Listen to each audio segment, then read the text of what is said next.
Hey, good morning, everybody. Today we're going to start covering the notes for Chapter 26. We have two chapters left in the class. It means we're nearly to the end of the school year.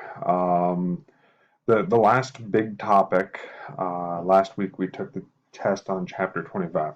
25. We rushed through Chapter 25. The last couple of major topics of the class is the Great Depression and World War II. Quite frankly, there were two reasons the Great Depression came to an end. First one was what Chapter 25 was about, the New Deal. The second reason the Great Depression came to an end was World War II and our activities in World War II. It basically forced everyone to get back to work, and it forced the economy to work in such a way that almost everybody in America had a job. Chapter 26 is not going to necessarily get really into World War II, at least American involvement. We're going to look at the as the textbook calls it, the road to war, how we get ourselves into World War II. So there's a lot of sort of groundwork that's going to be laid here. My plan, my goal right now with this short video is to cover slides 1 through 10, which will be sections 1 and 3 in chapter 26. Looking at this first slide here, the basic legacies of World War I. Can't talk about World War II without talking about World War I just a little bit. Massive amounts of dead people, about 8 million total dead soldiers. This had always been talked about being the war to end all wars, but very few people actually believed it would actually be the war that would end all wars. The major reason is because there was this growing sense of dread or danger in countries like Russia. The communist government, the Soviet Union, was growing stronger in Russia, and this caused a lot of Americans to fear war. This pushed America into this isolationist shell, which meant that we were pulling away from foreign affairs as much as possible. We did everything we could to avoid getting involved in any sort of war. One of the biggest issues, and we talked about this very briefly way back when we were actually still in school, I was talking about the League of Nations, something Woodrow Wilson wanted to do. He created the League of Nations, which would try to police the world and stop future war from happening. The U.S. Senate refused to join it because they thought it would just get us into a war. This is going to be a big deal. I'm going to talk about this later on in the chapter. Looking at this slide here, to kind of force us to promote peace, we were pushing the idea of disarmament. At the end of World War I, we figured we can't get involved in a war if we have nothing to fight a war with. You get rid of guns, you get rid of tanks, you get rid of bombs and airplanes and naval destroyers and battleships. You can't actually fight a war. So the term for that is disarmament. It's to like literally reduce the size of your military or to disarm. There are two things that are probably noteworthy to mention. The first one was the Washington Conference. It was a 1921 plan between America, the UK, Japan, Italy, and France to take what we were calling a 10-year naval holiday to just literally destroy our own battleships. Like we were dismantling them ourselves. Because the thought was if none of us have a large navy, we can't actually fight a war with one another. And then lastly, or secondly, there was the Kellogg-Briand Pact. This was actually an agreement. It was a treaty that was signed by 62 countries in the world. All of these countries that are colored in here, we all agreed to ban war, except for cases of self-defense. And I love this quote. This was from an American politician. He had said that this was as effective to keep down war as a carpet would be to smother an earthquake. This was just hopeless to think that we could actually ban war. But we were trying. The idea was that there were people who didn't want to go to war, and it was an attempt. It was a stupid attempt, but it was an attempt. A little bit about Some of the bad things going on in Europe. We talked about the idea of Germany being forced to pay a whole lot of reparations for losing World War One. They had to pay $32 billion. This led Germany to print off a whole lot of extra money, and this is what made the Great Depression so bad in Europe. We talked about the Great Depression in America. The Great Depression in Germany and England and France was so much worse than America. It was really, really bad. It was so bad, like it wasn't good for us, but it was so much worse for them that we loaned European countries $10 billion. So it's not like things were good for us.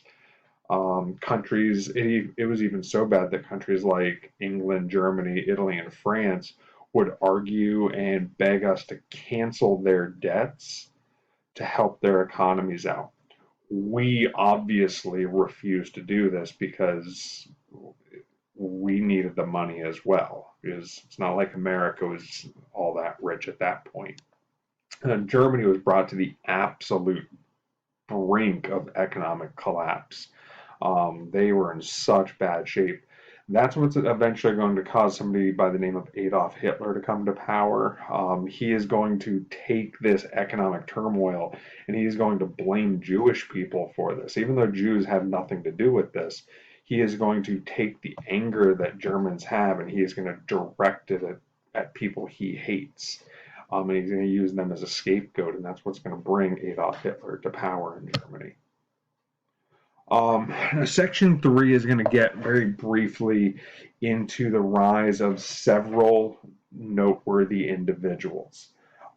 This first one is Benito Mussolini. He is going to, I just realized I misspelled the word many here, so I'm going to correct this while we sit here.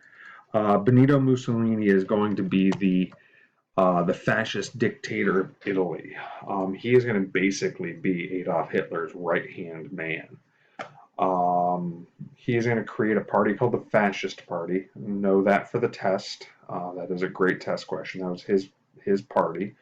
He wanted the military to control everyone and everything in Italy. And there were massive fights between fascists and communists. They were near like the brink of civil war in Italy at one point.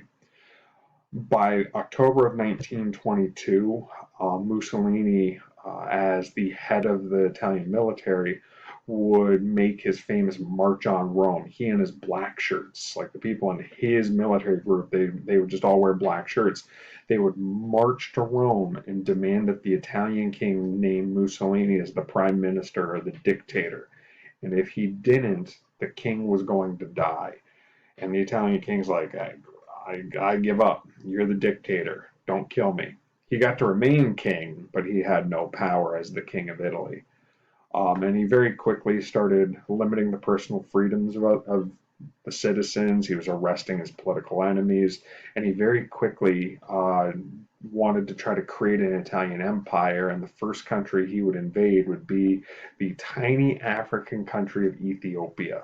It was a quick and easy win, but he wanted to start building an empire immediately.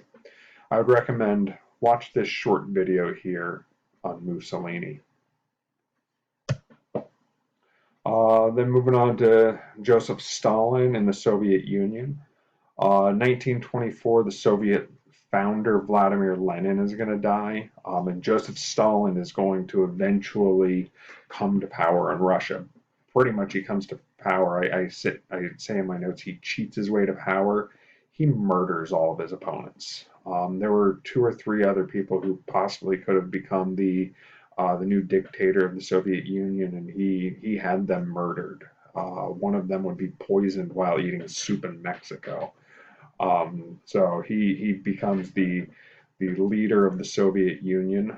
The government takes control of all property in Russia at this point. They create these gigantic large state farms.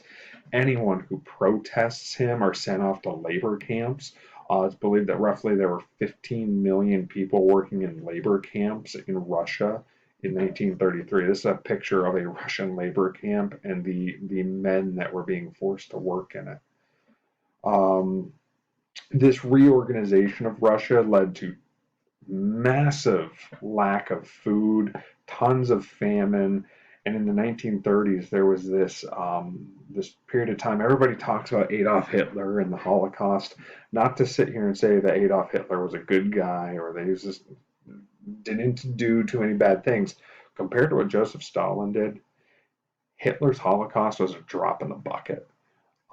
Joseph Stalin, it is estimated, had ordered the arrest and purging of roughly 30 million Russians that disagreed with him. They weren't just put in prison camps and sat there for the rest of their life. They were rounded up, worked to death. They might have been, some of them might have been sent off to prisons, never to be heard from again, but the large majority of them were just executed.